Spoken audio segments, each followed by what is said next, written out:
I mean, it might be a bit claustrophobic being one of the sisters, actually, but Angelica would like to be part of them very, very much. And it was great fun. And off camera, they were incredibly welcoming, and they didn't have to be. I have to say that I've now watched the first season of Bad Sisters 3 times through. It's my favorite series in years.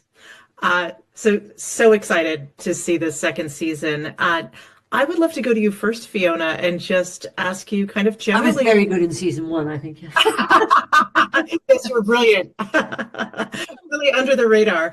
I wonder, would you talk a little bit about what it was like for you to come and join this already built sisterhood as kind of the foil for the series this season? Well, like you, I adored season one, and all that 40 foot, and they're all jumping in the sea, and they behave like people I did not remember from my childhood in Ireland. So, open top cars in a country that has the highest rainfall in Europe. It's just hilarious. The whole setup, their energetic aspiration to enjoy life was very, very enhancing, wasn't it, just to watch. And in the middle of it, this dark story of Grace and her husband.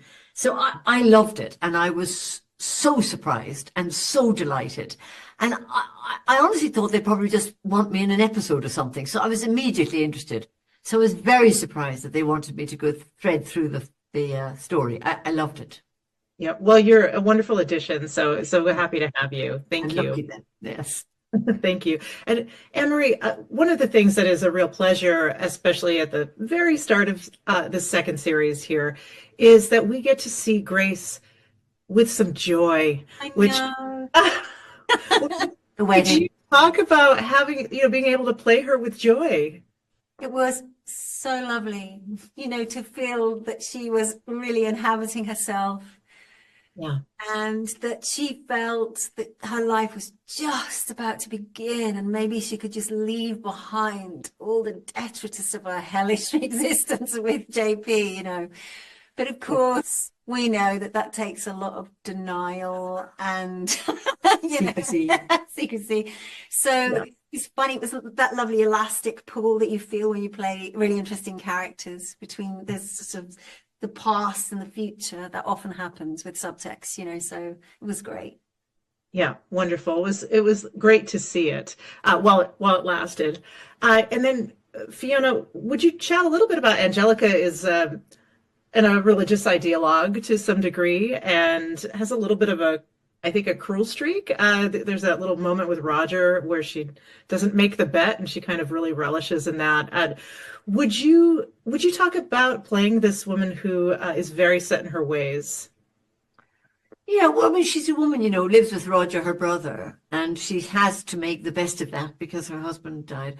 But, you're always looking for the kind of comic potential of it, with the rabbits and the brother. And I don't think anybody doesn't enjoy being a bit cruel to their brother every now and then. And Roger is her younger brother and therefore should bow to her powers, So there was a lot of that fun. Yeah. But it was very interesting playing somebody who was a bit awkward and a bit wrong and a bit of an outsider. And, you can either be terribly empathetic about it and try and justify it, but I don't think there's any need to. She stands and falls on her own merits. Yeah, I love that answer. Thank you very much. And this is a little bit heavier, Anne-Marie. I think that Sharon does a really beautiful job of taking on and excavating cycles of abuse, which I don't think is talked about enough. Would you touch on that aspect of the series? Yeah, absolutely. I mean, both Clace and I in season one were very concerned about really committing to the truth of coercion. That was so important to us. Also, because it pays off. The comedy only works if the audience really will the other women to kill him, and so you need to want to protect Grace. And so you have to make her as vulnerable as possible. Yeah. But then it means that she is very prone to other forms of abuse, abusive friendships, and then goes on to meet another man who we hope will be the answer to all her prayers. But hello, there's some secrets there, Yes. So she's a little bruised animal, isn't she? And she has no idea how to heal herself.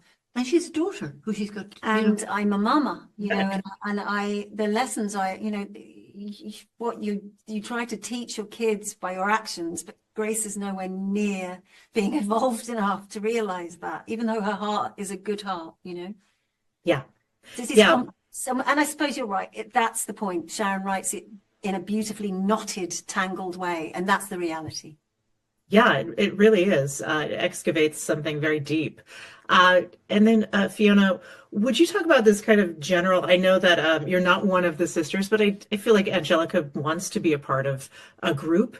But I do love that the series focuses on they are sisters, but also they are friends, this female friendship. Would you touch on that, please? Yeah, I mean, there's a very, even just watching them, you want to be part of their group. They're the gang you want to be part of.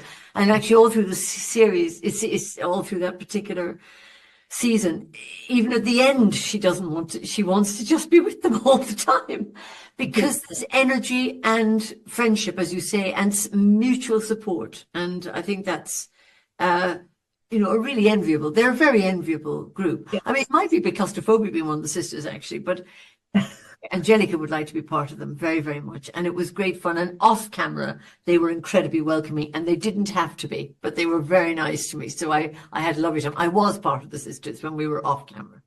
Yeah. Well, Fiona, you are a bit of a legend. So Yeah. Literally, something out of the Bible.